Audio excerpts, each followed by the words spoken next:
ओम गंग गणपतये नमो नमः। श्रीमद्भागवत महापुराण तीर्थीय स्कंद अतः चतुर्थोध्याय। उद्धव जी से विदा होकर मैं विदुर जी को मैत्री ऋषि के पास जाना।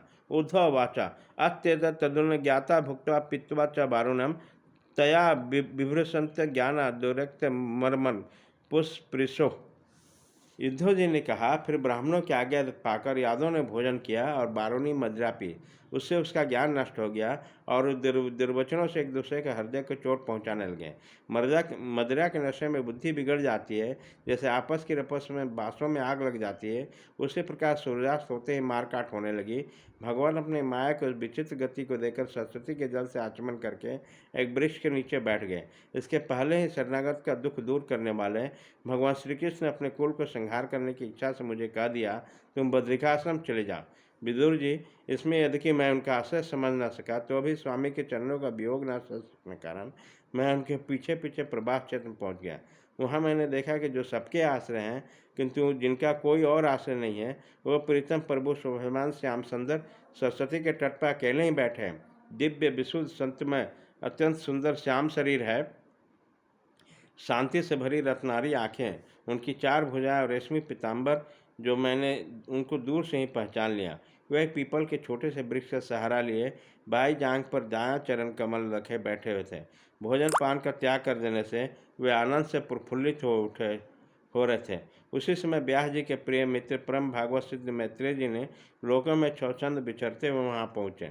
मैत्रेय मुनि भगवान के अनुरागी भक्त हैं। आनंद और भक्ति भाव से उनकी गर्दन झुक रही थी। उनके सामने श्रीहरि ने प्रेम और मुस्कान युक्त चितवन से मुझे आनंदित करते हुए कहा। श्री भगवान कहने लगे, मैं तुम्हारी आंतरिक अभिलाषा जानता हूँ, इसलिए मैं तुम्हें वह साधन देता हूँ जो दूसरों के लिए अत्यंत दुर्लभ है। उद्धव, तुम पूर्व जन्म में वसु थे।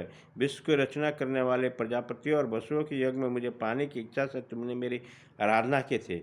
साधु स्वभाव उद्धव, संसार में तुम्हारे अंतिम जन्म है, क्योंकि इससे तुमने मेरा अनुग्रह प्राप्त कर लिया है। अब मैं मर्त्य लोक को छोड़कर अपने धाम में जाना चाहता हूँ। इस समय यहाँ एकांत में तुम अपने अन्य भक्ति के कारण ही मेरा दर्शन पाया है, ये बड़े सौभाग्य की बात है। पूर्व काल पाद कर्म के आरंभ में मैंने अपने नाभि कमल पर बैठे हुए ब्रह्मा जी को अपनी महिमा को प्रकट करने के लिए जिस श्रेष्ठ ज्ञान को उपदेश दिया था, जिसे विवेकी लोग भागवत कहते हैं, वही मैं तुम्हें देता हूँ। विदुर जी, मुझ पर तो प्रति क्षण उस परम पुरुष की कृपा बरसती थी। उसी समय करके इस प्रकार आदरपूर्वक कहने से स्नेहवश मुझे रोमांच आया, मेरी वाणी गदगद हो गई और नेत्रों से आंसुओं की धारा बहने लगी। उसी समय मैंने हाथ जोड़कर उनसे कहा, स्वामीन, आपके चरण कमलों की सेवा करने वाले पुरुषों के संसार में धर्म अर्थ काम मोक्ष, इन चारों में से कोई पदार्थ दुर्लभ नहीं है। तथापि मुझमें उनमें किसी की इच्छा नहीं है। मैं तो केवल आपके चरण कमलों की सेवा के लिए ही ललायत रहता। प्रभु, आप निष्प्रह होकर भी कर्म करते हैं, अजन्मा होकर भी जन्म लेते हैं, काल रूप होकर भी शत्रु के डर से भागते हैं और द्वारका के किले में जाकर छिपे रखते हैं। तब सौरात्मा राम होकर भी 16,000 स्त्रियों के साथ रमन करते हैं। इन विचित्र चरित्रों को देखकर विद्वान की बुद्धि भी चक्कर में पड़ जाती है। देव, आपका स्वरूप ज्ञान सर्वथा आबाद और अखंड है। फिर भी आप सलाह लेने के लिए मुझे बुलाकर जो भोले भाले मनुष्यों की तरह बड़ी सावधानी से मेरी सम्मति पूछा करते हैं, प्रभु, आपकी वो लीला मेरे मन को मोहित कर देती है। स्वामी, आपके स्वरूप का गूढ़ रहस्य प्रकट करने वाला जो श्रेष्ठ और समग्र ज्ञान आपने ब्रह्मा जी को बतलाया था, वह यदि मेरे समझने योग्य है तो मुझे बतलाइए, जिससे मैं भी इस संसार के दुख को सुगमता से पार कर जाऊं। जब मैंने इस प्रकार अपने हृदय का भाग निवेदित किया, तब परम पुरुष कमल नयन भगवान श्री कृष्ण ने मुझे अपने स्वरूप का परम स्थिति का उपदेश दिया। इस प्रकार पूज्यपाद गुरु श्री कृष्ण ने आत्म तत्व की उपलब्धि का साधन सुनकर उन प्रभु के चरणों की वंदना करके परिक्रमा करके मैं आया हूँ।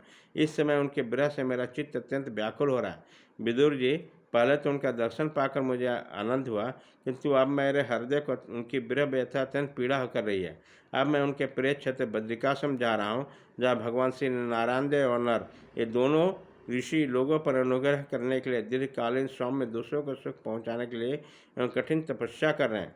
श्री सुखदेव जी कहते हैं, इस प्रकार उद्धव जी के मुख से अपने प्रिय बंधुओं का विनाश का सहज समाचार सुनकर परम ज्ञानी विदुर जी को जो शोक उत्पन्न हुआ, उसे उन ज्ञान द्वारा शांत कर दिया गया। जब भगवान श्री कृष्ण के परिक्रमा में प्रधान महाभागत उद्धव जी बद्रिकाश्रम को जाने लगे, तब कुरुश्रेष्ठ विदुर जी ने श्रद्धापूर्वक उनसे पूछा, विदुर जी ने कहा, उद्धव जी, जोगेश्वर भगवान श्री कृष्ण ने स्वरूप को गूढ़ रहस्य को प्रकट करने वाला जो परम ज्ञान आपसे कहा था वो आप हमें भी सुनाइए, क्योंकि भगवान का सेवक तो अपने सेवकों का कार्य सिद्ध करने के लिए विचरा करते हैं। उद्धव जी ने कहा, उस तत्व ज्ञान के लिए आपको मुनिवर मैत्री की सेवा करना चाहिए। इस मृत्यु लोक को छोड़ते समय मेरे सामने स्वयं भगवान ने ही आपको उपदेश करने के लिए आज्ञा दी थी।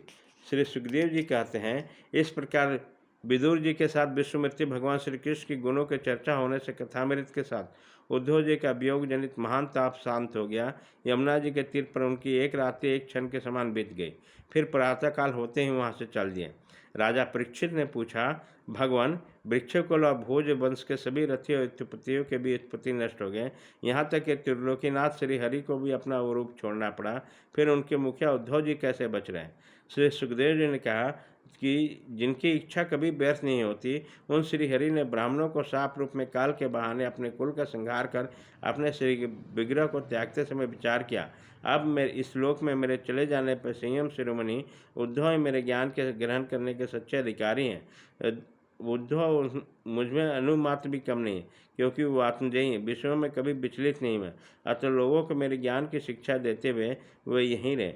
वेदों के मूल कारण जगत गुरु श्री कृष्ण के इस प्रकार आज्ञा देने पर उद्धव जी बद्रिकाश्रम में जाकर समाधि योग के द्वारा श्री हरि की आराधना करने लगे। कुशश्रेष्ठ परीक्षित, भगवान श्री कृष्ण ने लीला से ही अपना श्री विग्रह प्रकट किया और लीला से ही उसे अंतर्ध्यान किया था। उनका यह अंतर्ध्यान होना धीर पुरुषों को उत्साह बढ़ाने वाला तथा दूसरे पशुतुल्य अधीर पुरुषों के लिए अत्यंत दुष्कर था।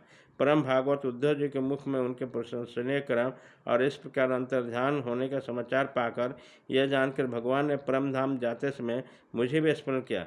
विदुर जी उद्धव जी के चले जाने पर प्रेम से बेहोल होकर रोने लगे। इसके पश्चात सिद्ध शिरोमणि विदुर जी जमुना तट से चलकर कुछ दिनों में गंगा जी के किनारे पहुँचे, जहाँ श्री मैत्री जी रहते हैं। इति श्रीमद्भागवते महापुराणे पारमहंस्या संहितायां तीर्थ स्कंधे विदुर संवाद चतुर्थ अध्याय।